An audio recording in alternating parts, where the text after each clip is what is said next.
Notre secours est dans le nom du Seigneur qui a fait le ciel et la terre. Aujourd'hui, journée 285. Qui l'eût cru? On a bientôt terminé l'Ancien Testament, les enfants. On se motive, on donne le meilleur de soi-même, que ce soit dans les commentaires ou que ce soit dans l'écoute. On y va, on tient le bon bout, on craque pas. Et pour se soutenir les uns les autres, parce que là c'est le sprint final, les liens sont en bas.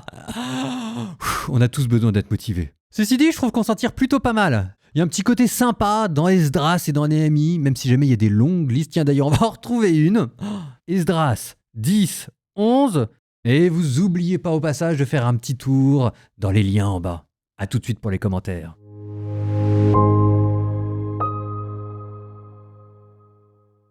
En conséquence, nous prenons un engagement ferme par écrit. Sur ce texte scellé figurent nos chefs, nos lévites et nos prêtres. Sur les documents scellés figure le gouverneur Néhémie, fils de Hakalia et Sidkiya, Seraïa, Azaria, Jérémie, Pachéour, Amaria, Malkiya, Atouch, Sébania, Malouk, Harim, Méroth, Abdias, Daniel, Guinéton, Baruch, Meshoula, Abia, Miya, Min, Maazia, Bilgaï, Shemaïa. Ce sont les prêtres. Puis les Lévites, Josué, fils de Hazania, Binoui, des fils de Enadad, Kadmiel et leurs frères, Shebania, Odia, Kelita, Pelaya, Hanan, Mika, Rehob, Ashabia, Zakour, Sérébia, Shebania, Odia, Bani, Beninou.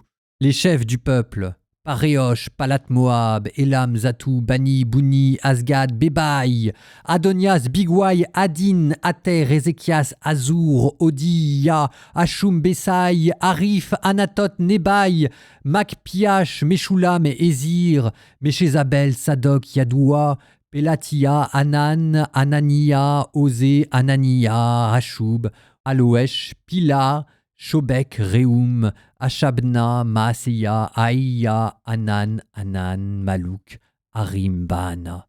Le reste du peuple, prêtres, lévites, portiers, chantres, servants, tous ceux qui se sont séparés des peuples des autres pays pour se tourner vers la loi de Dieu, ainsi que leurs femmes, leurs fils et leurs filles, tous ceux qui peuvent comprendre, se joignent à leurs frères et aux notables, et ils s'engagent par promesses et serments à marcher selon la loi de Dieu donnée par l'intermédiaire de Moïse, le serviteur de Dieu, en gardant et observant tous les commandements du Seigneur notre Dieu, ses ordonnances et ses décrets.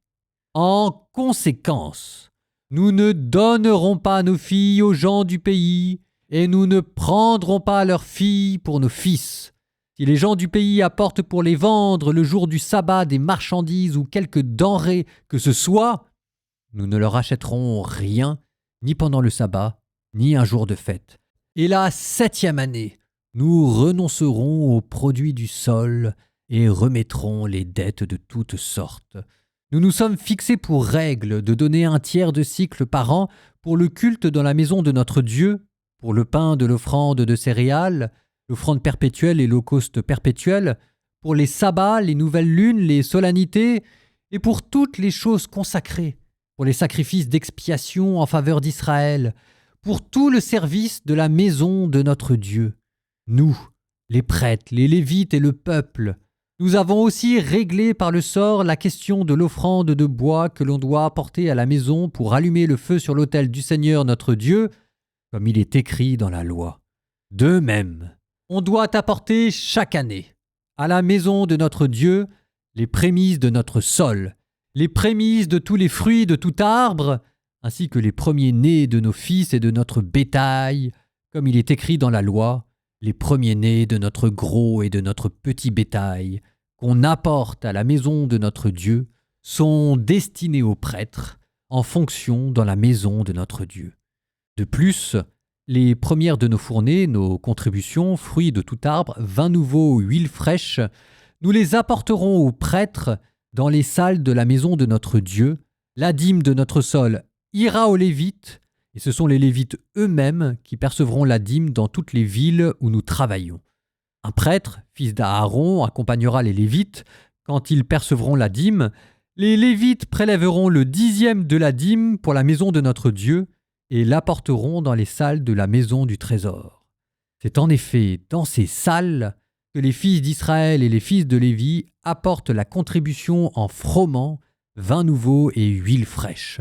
Là se trouvent aussi les objets du sanctuaire, les prêtres en fonction, les portiers et les chantres. Ainsi, nous ne négligerons pas la maison de notre Dieu. Alors les princes du peuple s'établirent à Jérusalem.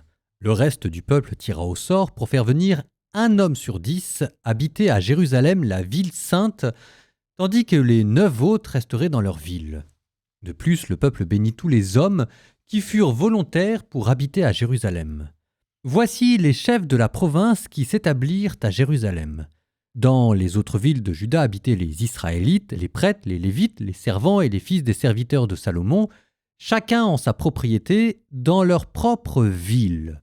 À Jérusalem, donc, habitaient des fils de Juda et des fils de Benjamin. Ce sont, parmi les fils de Juda, Ataïa, fils d'Uzziya, fils de Zacharie, fils d'Amaria, fils de Shephatia, fils de Mahalalel, d'entre les fils de Pérès. Maaseia, fils de Baruch, fils de Kol-Osé, fils de Azazia, fils d'Adiya, fils de Yoyarib, fils de Zacharie, fils du Silonite. Le total des fils de Pérès habitant à Jérusalem était de 408 hommes d'armes. Voici les fils de Benjamin. Salou, fils de Meshulam, fils de Youed, fils de Pédaïa, fils de Kolaya, fils de Maaseia, fils d'Itiel, fils d'Isaïe, et après lui, Gabaï, Salaï, ils étaient 928. Joël, fils de Zikri, était leur inspecteur, et Judas, fils de Hassénoua, était le second personnage de la ville. Parmi les prêtres, Yedaïa, fils de Yoyarib Yakin, Seraya, fils d'Ilkiya, fils de Meshulam, fils de Sadok, fils de Merayot, fils d'Aïtoub, recteur de la maison de Dieu, et ses frères, chargés du service de la maison. Ils étaient 822. Adaïa, fils de Yeroham, fils de Pélalia, fils d'Amsi, fils de Zacharie, fils de Pachéour, fils de Malkia et ses frères, chefs de famille, ils étaient 242. Et Amashesai, fils d'Azariel, fils d'Azaï, fils de Meshilémoth, fils d'Imer, et ses frères, vaillants guerriers, ils étaient 128. Zabdiel, fils de Hagédolim, était leur inspecteur. Parmi les Lévites, Shemaïa, fils de Hacheboub, fils d'Asrikam, fils d'Asabia, fils de Bouni, Shabbétaï et Yozabad, ceux des chefs lévitiques responsables des travaux extérieurs de la maison de Dieu. Matania, fils de Mika, fils de Zabdi, fils d'Azaph, le chef de chœur, entonnait la prière de louange. Bakboukia, le second parmi ses frères. Abda, fils de Shamoua, fils de Galal, fils de Yedoutoun. Le total des Lévites dans la ville sainte était de 284. Les portiers, Akoub, Talmon avec leurs frères, montaient la garde aux portes. Ils étaient 172. Le reste d'Israël, avec les prêtres et les Lévites, se trouvait dans toutes les villes de Juda, chacun dans son héritage. Les servants habitaient l'Ophel, Sia et Gishpa étaient à la tête des servants. L'inspecteur des Lévites de Jérusalem était Ouzi, fils de Bani, fils de Hashabia, fils de Matania, fils de Mika. Il faisait partie des fils d'Azaph, les chantres chargés du service de la maison de Dieu. Il y avait en effet une prescription du roi à leur sujet et un règlement concernant les chantres pour chaque jour. Pétaïa, fils de Meshazébel, l'un des fils de Zéra, fils de Juda, était aux côtés du roi pour toutes les affaires du peuple. Dans les villages des campagnes habitèrent les fils de Juda, à Kiryat-Arba et ses dépendances, à Dibon et ses dépendances, à Yekapséel et ses villages, à Beth-Pélet, à Assar-Shual, à Beersheba et ses dépendances, à Siglag, à Mekona et ses dépendances, à Enrimon, à Soréa, à Yarmout, Zanoa, Adoulam et leurs villages, Lachish et ses campagnes, Azeka et ses dépendances. Ils s'établirent donc de Beersheba jusqu'à la vallée de Hinnom. Des fils de Benjamin, depuis Gébéa, s'établirent à Mikmas, Aïa, Bethel et ses dépendances, à Anatot, Nob, Anania, Assor, Rama, Gitaïm, Hadid, Sheboïm et Nébalat, Lod et Ono, la vallée des artisans. Parmi les Lévites, certains des régions de Juda allèrent en Benjamin.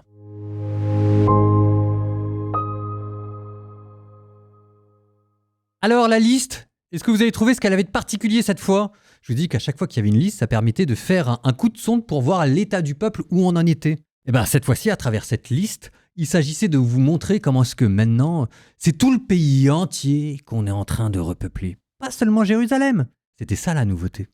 Une fois qu'on a dit ça, je retourne au début de l'épisode qu'on a entendu aujourd'hui.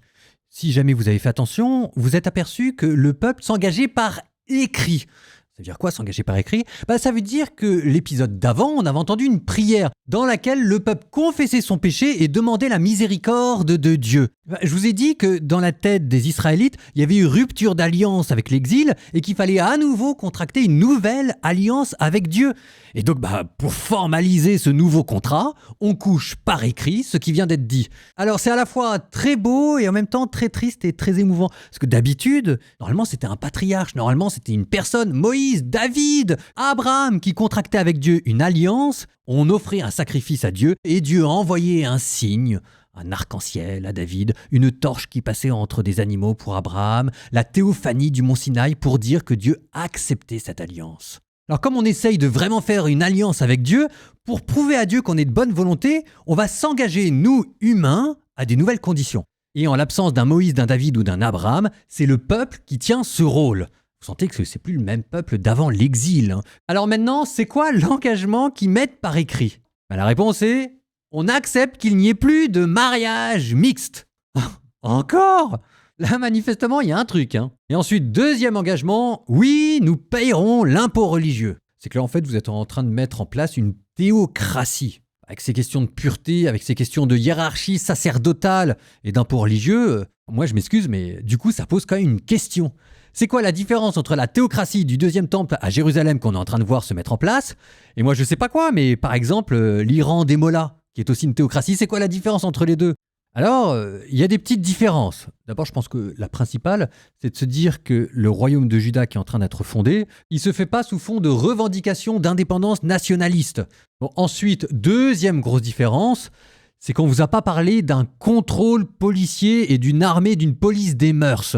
Alors, il y a bien des décisions extrêmement fortes qui sont prises, mais vous pouvez voir qu'à chaque fois dans le livre d'Esdras, ça a été fait sous un mode dialogal. Le chef de la communauté pose une question et ensuite la réponse appartient au peuple. Donc il n'y a pas de système répressif. N'empêche qu'une fois qu'on a dit ça, il n'y a pas beaucoup de barrières si vous voulez. Donc à la fois c'est extrêmement beau ce qu'on vient de voir, que la refondation marche, mais comment je pourrais redire ça ? En fait il manque une chose, alors formellement elle est là, mais elle mériterait d'être dite. C'est que dans cette prière que vous avez entendue hier, on n'arrêtait pas de rappeler la miséricorde infinie de Dieu. Ce qui manque, ce serait de rappeler que la plus belle manière de rendre un culte à Dieu, c'est de l'imiter jusqu'à faire de cette miséricorde gratuite la valeur nationale qu'on cherche à imiter et cultiver. Et là, pour le coup, ça éviterait toute ambiguïté. Mais c'est pas dit, c'est pas dit. Proverbe 24, 15, 20. Ah, c'est très beau ça. Ne guette pas le domaine du juste, ne ravage pas sa propriété, car le juste tombe 7 fois mais se relève, alors que les méchants s'effondrent dans le malheur. Si ton ennemi tombe, ne te réjouis pas. S'il s'effondre, ne jubile pas. Le Seigneur verrait cela d'un mauvais œil et détournerait de lui sa colère. Ne t'indigne pas à la vue des malfaiteurs, ne jalouse pas les méchants, car le mauvais n'a pas d'avenir et la lampe des méchants s'éteindra.